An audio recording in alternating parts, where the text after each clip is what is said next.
Bismillahirrahmanirrahiim. Kulanti wanaagsan daawadayaal galwareedyo maantana waxa ugu waaweyn madaxweyne Farmaajo oo Xasan Sheekh ka diiday inuu ka qayb galo xafladiisa caleemasaarka kuna xiray shuruud qab iyo qarannimo xambaarsan. Fafaahinta ayaad ku daawan doontaan. Imaatinka Uhuru Kenyatta ee caleemasaarka Xasan Sheekh oo jidadka Muqdisho loo xiray xilli shacabka caasimadda ciriiri nololeed dhinaca dhaqaalaha ka wajahayaan. Yaasiin Fari oo ka shafay xogta dilkii Igraan Tahliil iyo xildhibaanad Aamina una saariyay siyaasiyiin caan ah haddaba siyaasiyiintaasi waa kuwe Rooble oo la ogaaday in kursiga Fahad Yaasiin uu ugu dheganaa hal arrin oo ka naxday qabiilka kursiga iskale ayaan sidoo kale idin haynaa dunidan ra'iisul wasaaraha Ingiriiska Boris Johnson oo ka badbaaday colka kalsooniga ee baarlamaanka UK. soo dhawaada madanayaal baahiya xogahan nagu beeriya aragtidiina nalana wadaaga idinkoo qaybta faallada ama commentiga nagula wadaagaya janaalkeena subscribe soo saar page-keena soo follow gareeya waa hagaagan ku bilaabo. Siday warbaahinta galwareed ku heshay xogo kala duwan waxay muujinayaan in madaxweyne Maxamed Cabdullaahi Farmaajo oo loo diray casuumaadda ka soo qaybgalka xafladda caleemasaarka madaxweyne Xasan Sheekh Maxamuud uu ku gacan sayray. madaxweyne Farmaajo ayaa shuruud la yaab leh ku xiray imaatinka xafladda caleemasaarka ee madaxweyne Xasan Sheekh Maxamuud isagoo dalbaday in Uhuru Kenyatta aan dalka la keenin uusan ka soo qayb galin xafladdaasi caleemasaarka ee ka dhacaysa magaalada Muqdisho. madaxweyne Farmaajo ayaa sheegay in Uhuru Kenyatta uu yahay cadawga Soomaaliya aysan mudnayn in Muqdisho lagu soo dhaweeyo. waxa uu sheegay in shacabka Soomaaliyeed uu ku xasuuqay gobolka Gedo arrintaasi oo keeni karta in shacabka Soomaaliyeed ay nacaan. waxa uu sheegay madaxweyne Maxamed Cabdullaahi Farmaajo in 5 sano ee la soo dhaafay Kenya ay colaadin ku hayday Soomaaliya sidaas daraaddeed aysan macquul ahayn in Soomaaliya hadda magaalada Muqdisho ku soo dhaweeydo hogaamiyaha Kenya Uhuru Kenyatta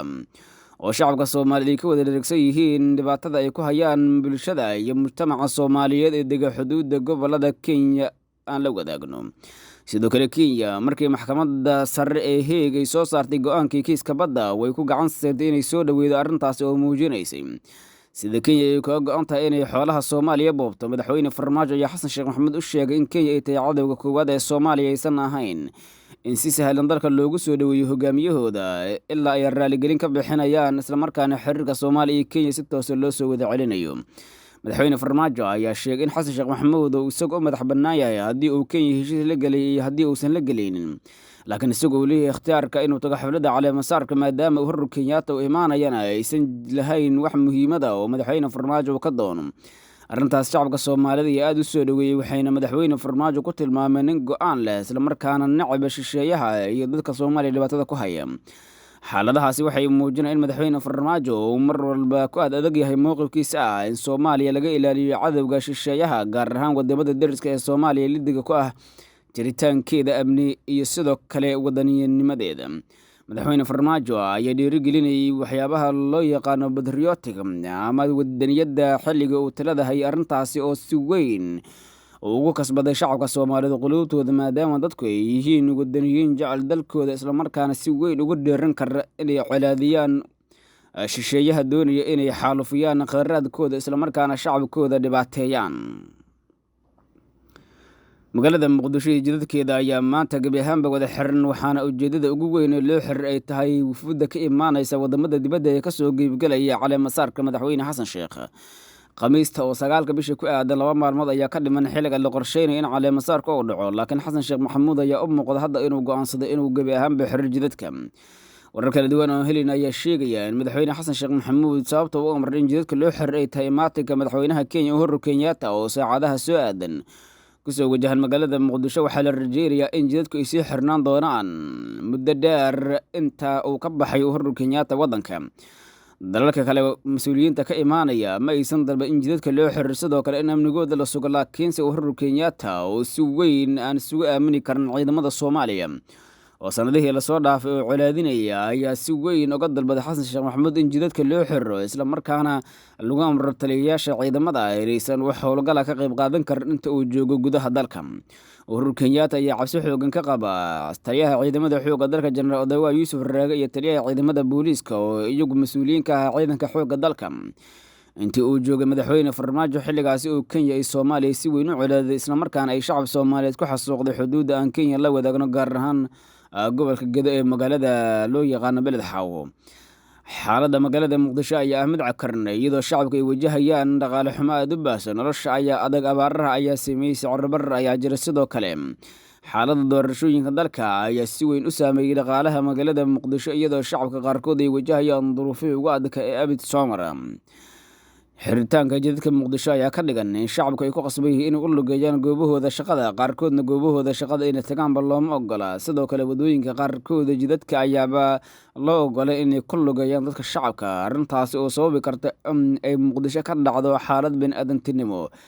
arrimahan oo kale waxay sababi karaan in hooyooyinka umusha ee isbitaalada loo wada lagu celiyo jidadka islamarkaana dadka bukaanada ah ee isbitaalada loola roorayo ay gebi ahaanba duruuf ku wajahaan guryahooda qaarkoodna ayba u geeriyoodaan daryeel caafimaad darteed maadaama aan loo ogolayn inay ka gudbaan jidka ay isbitaalka ku geli lahaayeen kusimihii taliyihii hore ee hay-adda nabadsugidda iyo sirdoonka qaranka xildhibaan yaasiin cabdulaahi maxamuud yaasiin farri ayaa si toos uga hadlay kiiska ikraan tahliil faarax yaasiin farri ayaa sheegay in hay-adda nabadsugidda iyo sirdoonka qaranka ay soo bandhigtay xogta ku aadan kiiska ikraan tahliil iyo halka ay ku baxday isagoo sheegay in ururka al-shabaab ay gabadhaasi wateen islamarkaana ay khaarijiyeen yaasiin cabdulaahi farri ayaa waraysi uu bixiyey warbaahintana la hadlay waxa uu kaga hadlay kiisas badan oo la xiriira hay-adda nabadsugidda loo hiistay gaar ahaan kiiska ikraan tahliil iyo kiiska xildhibaanada amine maxamed cabdi oo lagu dilay magaalada beledweyne waxa uu sheegay yaasiin farri in kiiska xildhibaanada amine uu ahaa mid si weyn shacabka soomaaliyeed uga wada dhergsan yihiin maadaama ay dileen ururka al-shabaab ayna sheegteen iyagu inay khaarijiyeen sidoo kale waxa uu sheegay kiiska ikraan tahliil faarax inuu ahaa mid dowladda soomaaliya ay marar badan ka hashay islamarkaana loo saaray guddiyo kala duwan wuuna ka gaabsay in wax faahfaahina ka bixiyo isagoo sheegay in hay-adda nabadsugidda iyo sirdoonka qaranka baaritaanka ay sameyd ay ku ogaatay sidii la wadaagtay ra-iisul wasaarahaba in gabadhaas ay al-shabaab dileen kadib markii ay qafaasheen yaasiin cabdulaahi maxamuud yaasiin farri ayaa sidoo kale ka hadlay hay-adda nabadsugidda sidai u shaqeynay sanadihii lasoo dhaafay isagoo sheegay in hay-addu ay ahayd tii ugu awoodda badneed ee dalka soomaaliya wuxuu sheegay in hay-addan ay macno yeelatay xilligii uu joogay fahad yaasiin arrintaasi oo sababtay in hadda ay siyaasiyiinta u kala rooran waxa uu sheegay in geeska afrika aanu ka muuqanay intii uu farmaajo joogay dalka waxa uu sheegay xildhibaan yaasiin farri in hay-adda nabadsugidda iyo sirdoonka qaranka waxa keliya ay dalka u qaban kartay ay ahayd inay ka difaacdo cadaawaha taasina ay ku guuleysay iyadoo sameyday hay-ado mukhaabaraad oo kala duwan sidoo kalena baaritaano la sameeyey lagu helayo xogaha dambiilayaal doonaya inay dalka dhibaatooyin kala duwan ka geystaan dhinaca kale gudoomiyihii guddiga doorashooyinka dadban ee heer federaal muuse geele yuusuf ayaa markii ugu horreysay ka hadlay xaaladihii doorashooyinka dalka gaar ahaan kursiga fahad yaasiin xaaji daahir oo ilaa iyo hadda lagu dhegan yahay waxauu sheegay muuse geele in fahad yaasiin aan shakhsiyan loo beegsanayn laakiin kursigiisa uu ku jiray kuraas habraac qaldan lagu soo maamulay qaarkood ayuu sheegay in lagu celiya halka kuwo kalena la fasaxay kadib markii dib u eegis lagu sameeyey waxa uu sheegay in kursiga fahad yaasiin